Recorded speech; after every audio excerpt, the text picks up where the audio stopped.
As coronavirus continues to spread, the government is asking people who may have come in contact with the virus to self-isolate for 2 weeks.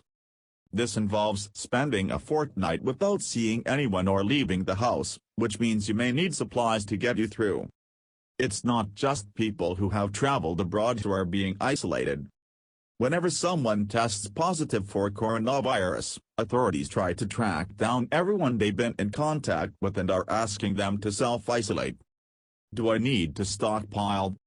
Of course, you don't have to prep now. If you suddenly find yourself being asked to self-isolate, there are plenty of other options. The government is advising that it's okay to have friends or family drop off supplies, and there's always the possibility of getting shopping delivered. For people with plenty of cash, takeaways are also an option, though services may be busier than usual. Online grocery retailers are already seeing booming sales, with the consequence that households are having to wait longer for their deliveries. This trend will accelerate if the epidemic spreads and consumers shy away from visiting stores in larger numbers. Even though it's possible to get by without a stockpile, plenty of people may find it reassuring to have 2 weeks' worth of essentials in case they're put in isolation. Money-conscious families may also wish to plan so they can avoid delivery fees and takeout costs, and a stockpile is a good idea. That doesn't mean going crazy with the amounts, but thinking about what would happen if you weren't able to leave the house due to infection, or if everything is going to be running out or low in the shops. Say there is flooding or a snowstorm, and you can't leave the house, or there is a problem getting paid or benefits are unexpectedly stopped, and you cannot afford to buy food. Having a bit of extra food in the house can give you some meals to fall back on while things blow over. Fortunately, if you do want to prep, then it's easy to set aside 2 weeks' worth of food that will see you through your isolation. In fact, you may find that you've already got a lot of things already in your freezer or cupboards, so you won't need to get much. What needs to go in your stockpile? Food. The most obvious thing to stock up on is food. You'll want to be able to create nutritional and tasty meals, and you'd probably rather not keep eating the same things day after day. Obvious things to include are staples such as pasta and rice, but you'll also want flavorings and spices, vegetables, and good sources of protein. Long-life sauces can also be a good way to keep things interesting if you're on lockdown. Long shelf life is key here. There's no point stocking up on fresh meat, fruit, or vegetables that will go off before you need them. Henry says, good things to include in a 2-week stockpile would be items that you can pop in the freezer, and any tinned or canned goods. Well, as said, it's a good idea to get foods that have a long shelf life, like pasta, rice, beans and pulses, and tinned fruit, vegetables, meats and fish.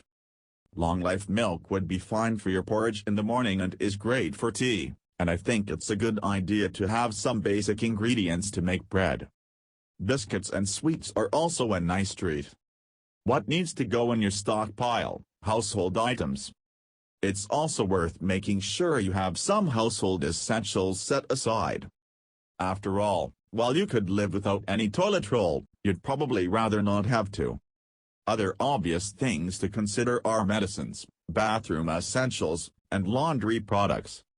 Think about things you personally may not wish to run out of, for instance contact lenses, toothpaste or shampoo. How to stockpile and save money. Don't panic, make a plan. Rushing out and panic buying will cost you money, and you'll probably end up with a lot of waste and an ineffective stockpile. The best place to start is with a proper plan. Start with a meal plan based on the freezer and store cupboard goods you already have, and work out what you would need to add. Look at recipes from dried foods so you're not just buying random ingredients with no meals in mind. Do some basic calculations. How much shaving foam do you get through in 2 weeks? What about loo rolls? Before you think about shopping, why not see what you've got in the back of your cupboard and at the bottom of your freezer? Chances are, there are enough store cupboard basics to make a few meals. Do a household inventory too and look at what you may need. There's no need to buy loads and loads of it. Work out how much you would use in a 2-week period and go from that. The best thing to do is to not panic. It's unlikely that the country will grind to a halt, but that doesn't mean that you can't be prepared for your own peace of mind. Spread the cost. Unless you've got cash to spare, you aren't going to want to buy everything at once. Once you've got your plan, add a few extra tins onto each shop. Start with the most essential, then move on to nice-to-haves like wine or chocolate. It's also worth cooking extra portions of things you're eating anyway and putting them in the freezer if you have space. Job lots of meals like bolognese, pasta sauces, meatballs, soups etc. can add variety. You can also stock up on frozen vegetables for extra vitamins. Well, as said, to help spread the costs, pick up a few extra tins of food or supplies each week. There is no need to panic or bulk buy. Store cupboard staples come with best before dates, but it's still worthwhile rotating and using up things now and again to make sure everything is fresh. Only buy what you'd have anyway. There's no point buying powdered egg for a 2-week quarantine, so stick to things you'd use normally.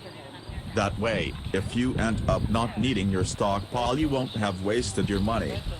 Make sure you rotate your stock, using things from your pile and day-to-day recipes and replacing them, so supplies don't go out of date.